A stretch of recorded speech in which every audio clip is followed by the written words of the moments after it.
ஒண்ணும் இல்ல சார், ஒரு வீட்டுல ஒரு திருடன் நைட்டு திருடுறதுக்கு அந்த காம்பவுண்ட் சோர் மேல அப்படி ஏறுறான். அப்படி ஏறும்போது உள்ள ஒரு நாய் நிக்குது. ஐயோ நாய் கொலைக்க போகுதுன்னு நின்னுட்டான். ஆனா நாய் கம்முன்னு கொலைக்கவே இல்லை. சரி கொலைக்கல போலக்குதுன்னு அப்படி குதிச்சான். அப்பவும் நாய் கொலைக்கல. என்னடா கொலைக்கவே இல்லை, நடந்து 2 ஸ்டெப் போனான். கதை உடைக்க போனான். அப்ப இவனுக்கு ஒரு டவுட் வந்துச்சு, உள்ள திருடுற நேரத்தில் கொலைச்சிச்சுன்னா என்ன பண்றதுன்ட்டு எதுக்கு முன்னெச்சரிக்கையா 2 பிஸ்கெட்டை போடணும். வந்து பிஸ்கெட்டை போட்டான், நாய் கொலைக்க ஆரம்பிச்சிருச்சு. அவன் நாய்கிட்ட கேட்டான், டேய் நான் எட்டி பார்த்தோம் கொலைக்கல, உள்ள குதிச்சோம் கொலைக்கல, கிட்ட வந்தோம் கொலைக்கல, கதவு கிட்ட போனோம் கொலைக்கல, பிஸ்கெட் போட்டவன கொலைக்கிறிய ஏன்னு? அப்ப அந்த நாய் சொல்லிச்சான், இவ்வளவு நேரம் ஏதோ நீ உன் வேலையை பாக்குறேன்னு நினைச்சிட்டு இருந்தேன். சம்பந்தமே இல்லாத எனக்கு ஃப்ரீயா ஏதோ கொடுக்கறேன்னா ஏதோ தப்பு பண்ண போறேன்னு அர்த்தம்.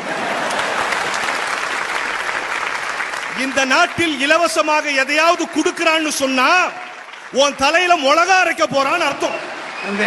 ஐயா ஐயா, அந்த நாய் எங்க இருந்தா சொல்லுங்க, நான் அதை வாங்கி